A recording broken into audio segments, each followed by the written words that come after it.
From here starts the speaking test. This is the speaking mock test of the International English Language Testing System taking place online in Ross IELTS Academy. The candidate's name is Na. The candidate's number is 0143251. The examiner is Merhum Shafi, the examiner number 443533. Good afternoon. My name is Merhum Shafi. Would you please tell me your full name? Good afternoon. My full name is Đào Ngọc Anh. What can I call you? Just call me Na. Sure. Can I see your identification, please? Yes. Thank you very much. We can now get started with the first part of the exam. In the first part, I will ask you some personal questions. First, I'd like to ask about your job. What do you do? Currently, I'm working as an English teacher. I teach younger learners like kids and primary students. Do you like your job? Yes, I loved it, absolutely. Because somehow I found myself really love kids, and I really like sharing my knowledge to people. So yes, absolutely. What job do you think you will be doing in 5 years? I think in 5 years, I probably still an English teacher, but maybe I'll be able to teach higher levels students because I started my career quite late, like 4 years ago. So it will take a little bit of time to improve myself to be a better position. Now let's move on and talk about singing. Do you like singing? Actually, I love singing. It is one of my hobbies. I like singing with the kids, and it's still one of the things I do to relax when I have my free time. Is it difficult to sing well? Definitely in English, but in Vietnamese, I think it's not so difficult. Or maybe how to sing well in my definition is a little bit different from people. I think I just need to feel the beat and follow the melody. Then that will be fine. Do you want to be a singer in the future? No, I don't think so. I used to want to be a singer in the past, but now I definitely want to be a teacher. Now let's talk about scenery and nature. What can you see from the windows of your house? So I live in a flat. From my apartment, I can see streets and just buildings because I live in the center of the city. It's quite busy, but I quite like it because I can see like the beat of the life. Sometimes the flow is quite slow, but sometimes it's quite busy, and it's interesting to look at the people. Are there many places in your hometown with beautiful scenery? I have to say that like now I'm living in Ha Long Bay. Ha Long Bay has a beautiful landscape, a lot of mountains and beaches. So it's really easy for you to just walk, like have 2 minute walk, and then you can see a beautiful landscape with all the mountains and water and the bay. So we basically like live next to the bay. Yeah. When you travel, do you stay in hotels with beautiful views? I sometimes do because I think that worth it.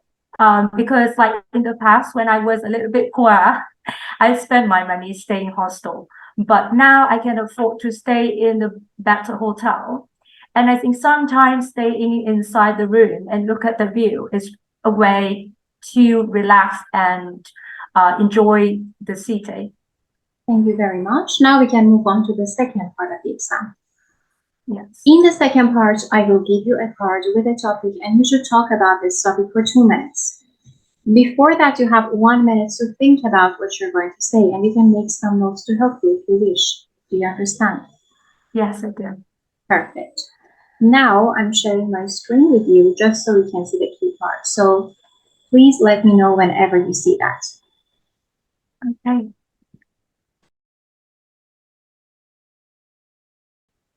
Okay, can you see it now? Yes, I see it now. Good. You should describe a computer or a phone game that you have enjoyed playing since your childhood. Now you have 1 minute to think about the topic and make notes, and your 1 minute starts now.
Okay, now your 1 minute is over and you may talk about the topic for 2 minutes. Your 2 minutes start now. Actually, when I read these questions, I found it really interesting because that turned me to an idea at my childhood about my favorite game. It was Audition. I think it was very popular back then in Asia and Vietnam. So when I first started playing it, I was 14 years old. Internet was really new in Vietnam back then.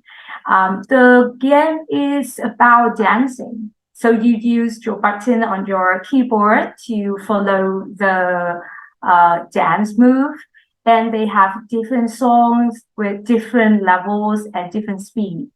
So the higher level you get, the more score you get. So I really enjoyed it because like I like music, like I said, I like music, I like singing. So I could do two things at the same time, like listen to the music and follow the beat. Beside that, I could make a lot of friends on the game because you could connect to people, you could make a pairs or dance in the group. So that's really a good way to make friends back then. I was 14 and I didn't have a computer at home, so I couldn't play it so often when I was a teenager.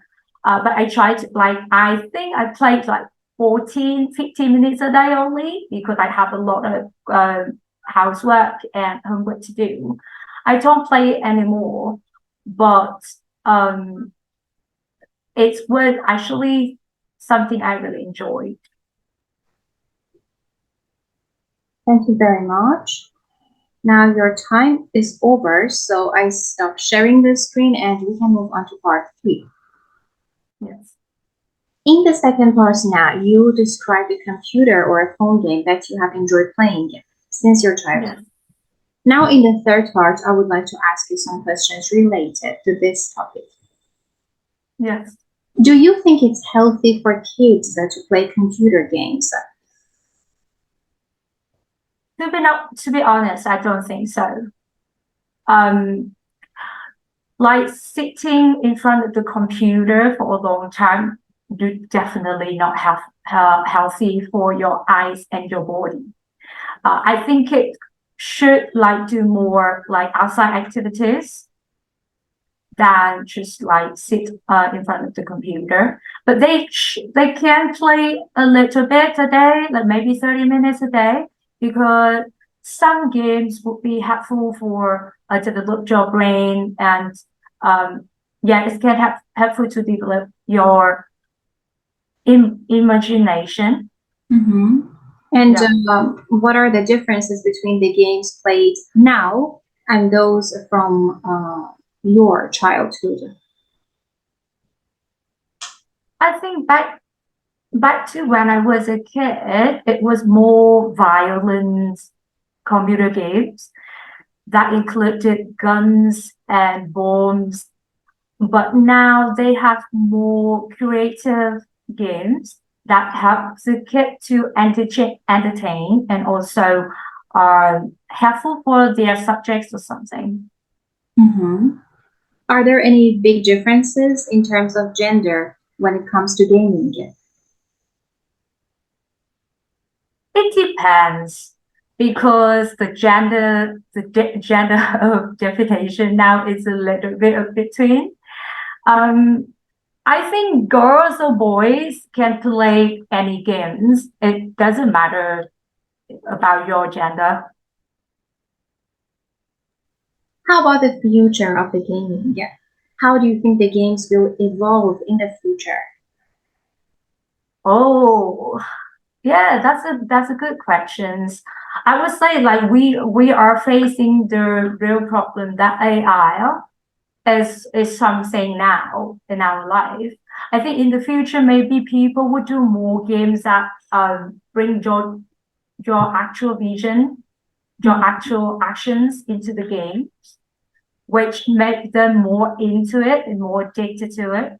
I don't know if that's a good thing, but I think they're gonna go that way. Okay, thank you very much. Now this is the end of the speaking test. Oh. Now you may just relax and we can move on to the feedback part.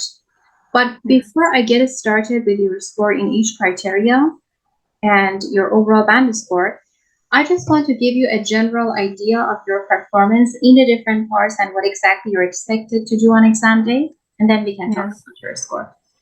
So Yes. first, to get started with the structure of the test in part one. As Yeah. you know now, part one is about short questions and short answers, which means that the examiner will ask you some different questions and different topics, but some short questions, and you need to give some short answers to them. But the main point in the first part is to provide explanation. So you can never Yes. give a one word or one sentence answer, and there should always be some explanation included. But normally, like 2 to 3 sentences would do in part one. Your answers cannot get too long. And I Yes. can say that you did well in the first part because whatever question I asked you, you had some ideas to talk about and your explanation was sufficient. Thank In you. the second part, sure. The necessary thing is to cover your time. So you can never stop before the examiner says that your time is over and you always keep talking. And you actually did that in the second part. You covered your time. You had like 4 seconds left in the end when you stopped. It's better to just keep talking until the examiner says that your time is over. That's a good sign. And in order to cover your time, it's a good idea to cover the bullet points. Because when you talk about the bullet points, you have more ideas to elaborate on, and that brings you better thoughts and better, you will have a better brainstorming. So this is about the second part in which you did well as you covered your time and your answers are relevant to the Q part and to the bullet points. In part three, as well as the first and second part, you also did well because part three is about longer questions and longer answers. I can't really tell you how many sentences you should include in part three, but you just need to give longer answers compared to part one. And you did it well because in the third part, you provided more details, you used more vocabulary and structures. And remember, if the examiner interrupts you at times to ask you more questions in the third part, that's totally fine and it has nothing to do with your performance because part three is more like a discussion and the examiner might want to challenge you. So this is about the entire structure of the test and what you did, and this brings us to the first criteria, which is your fluency and coherence. Regarding the fluency and coherence now, the two things that I already pointed out, your topic development and the structure you follow, these are evaluated in the first criteria. And I can say that you didn't really have major problems with the topic development or the structure you applied. However, if you have hesitations, self-repetitions, or self-corrections, you would lose mark in this criteria. I would say that you were able to maintain your flow of speech as you have a very good command of English, and more importantly, you know how to use the structures correctly. Because being error-free and only using whatever you are 100% sure about is a lot more important than using some advanced structures which may not be correct or which may not fit your sentences. So that's a very good thing. You are fluent with your English. You did have some hesitations, but mostly content-related hesitations, because there are two different kinds of hesitations: language-related and content-related. You didn't have language-related hesitations, which means that you're pausing because you're thinking of the vocabulary or grammar you should be using now. There is something missing in your English. But if you have content-related hesitations, these are some natural pauses you might even have in your mother tongue because you're thinking of the next idea you want to talk about. Basically, that's the kind of hesitation, like that's the way you talk. And you had some of these hesitations which didn't really negatively impact your fluency. So because of everything I mentioned, like the perfect topic development and a very good fluency, you do deserve it. You deserve to get a high score. But there was something missing, something that you were not aware of, which is the last requirement of this criteria. And that's about the range of the connectives and discourse markers. If you only use very simple connectives, like you just use and, so, but, because, you wouldn't get more than a 5 in your fluency and coherence because you have to fulfill all the requirements to get a certain score. So you do need to include some more connectives into your speaking. For example, if you use and several times, the next time you can use besides, plus, moreover, in addition to that. Instead of but, you can use however. Instead of so, you can use therefore. Instead of because, you can use as or since. Or on one hand, on the other hand, although, even though, otherwise. So just use the words that you can use correctly and naturally because you do need a better range in the connectives and conjunctions. As, for example, you used the word besides that, also, and as well. This is good. And because of everything I mentioned, you got a 7 in your fluency and coherence. To make sure you get the same score, you do need a few more connectives. And you have the potential to get an 8 because this is one of the criteria you can invest in order to get a higher score. What it takes for you to get an 8 is more connectives. And I will also tell you about a strategy that can even help you with having fewer hesitations and having a better fluency as well. And now we can talk about the next criteria, which is your vocabulary, your lexical resource. In your vocabulary now, you got another 7 because besides managing to talk about familiar and unfamiliar topics, you could use some good collocations in your speaking. Somebody who gets a 7 is expected to use some less common collocations and idioms, paraphrase effectively, which means to use some direct synonyms, especially to paraphrase the examiner's question, and also to use some fillers and boosters. You use some fillers and boosters naturally. You paraphrase some words like currently, career, class, to be into something, and you use some collocations, and that's why you got a 7. To mention the collocations you use, for example, to share knowledge, take time, feel the beat and melody, the beat of the life, beautiful landscape, to afford to do something, make friends, housework. These were some good terms you use.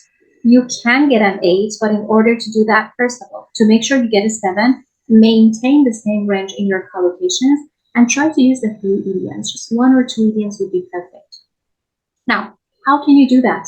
Like you're taking your test in March, you have enough time to memorize new vocabulary, work on new collocations, and widen your vocabulary range.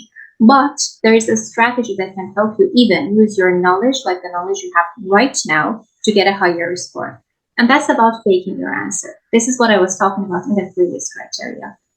This technique now can help you a lot to have a better brainstorming and use a better range of vocabulary. This way, you will have a better fluency, fewer hesitations, and use better words and collocations, like whatever you know, you already know. Faking your answer means to lie.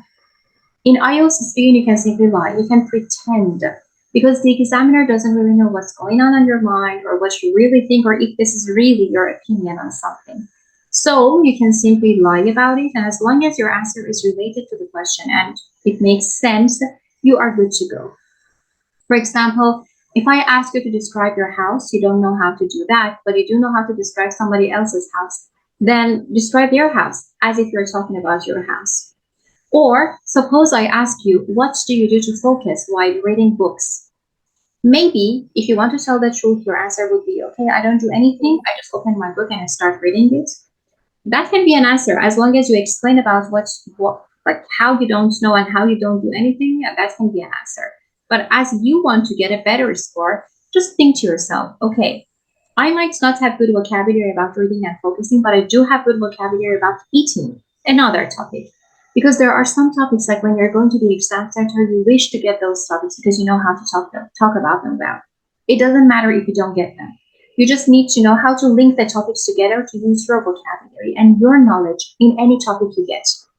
So this is how I take my answer. I say, well, in order to concentrate better when I'm reading books, I should eat well. This is because when I eat in moderation and maintain a balanced diet, my brain function boosts and I can focus a lot better. So that can be an answer in part one, a very good answer. I use my vocabulary. This is how you can have a better fluency because you're not thinking all the time. You can use better vocabulary, and this helps you with many criteria. So now talking about your grammar, which is the next criteria. In your grammar, you got another 7 because you use a range of complex structures, but there is actually something just like your vocabulary, just like your fluency. If you want to make sure to get a 7, make sure to use all the complex structures. And these complex structures you're expected to use are relative clauses, subordinate clauses. You use them perfectly. What was missing, like you can even use more of, is more of conditional sentences and compound sentences. So by using more connectives and time order words, you can make more compound sentences. And that's how you can easily boost your score from a 7 to 8. Because the only difference between a 7 and 8 is that somebody who gets a 7 uses a range of complex structures. Somebody who gets an 8 uses this range of complex structures even more flexibly. So you can get an 8. You just need more of these 2 complex structures because you don't make mistakes with your grammar. That's a very important thing. Just like 2 mistakes you made. Do something that sit in front of the computer.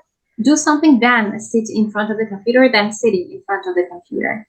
And that's a good question. You have these sounds that you say which you shouldn't.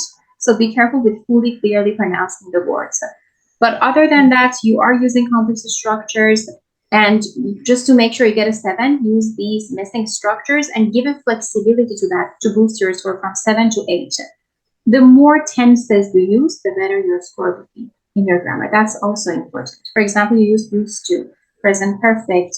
Maybe you can use present perfect continuous, future perfect, future continuous. These can show the examiner like, yeah, she deserves to get a higher score. And finally, in your pronunciation, you got an 8 because your speaking is totally clear to understand. Your pace is perfect. You don't really have mispronunciations. And, this criteria is about pronunciation of the words, word stress, sentence stress, intonation. You pay attention to all of them. Everything is clear with your pronunciation, but you had a few hesitations. So if you work on your fluency part, you will have a better intonation. And it's not possible for you to get a 9 in your pronunciation. So just to wrap up, your overall band score in today's test is a 7.5. I believe in the time you have, you can definitely get a higher score. The thing is that you had a good command of English, but you had a good command of English. You knew some things about the structure of the test, but there were some details you were not aware of. Now that you know what exactly they are and what your weak and strong points are, you can simply mark off. Because like to some candidates, I say, in the time you have, it's better to just invest in, for example, your fluency, or you can mark up in your vocabulary faster.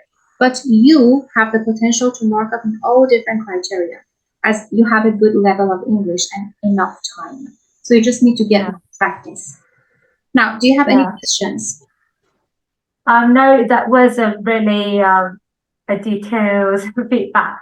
I definitely will try to improve all of them because like I'm an English teacher, but I always study English myself. I never attend the center or something. Even like for IELTS, I also study myself. So this really helpful. And I was really nervous. I have like anxiety when I do tests. So I think, yes, I definitely have to practice more to get more confident. Of course, it just takes some time and practice and you can make it. Thank you very much. You're welcome. So if you have no questions or doubts, then I can say goodbye to you. But before I do that, it is also a good idea, just for you to know, it's a good idea to book another speaking test like a few days or a few weeks before the real test and not now, just to see how your score has changed. And secondly, I was wondering if you're okay if we share the video of your test on our YouTube channel. Yeah, yes, that's fine. That's fine. Perfect. Good. So I wish you best of luck with your test. Have a pleasant rest of the day and bye-bye. You too. Thank you very much. Bye-bye.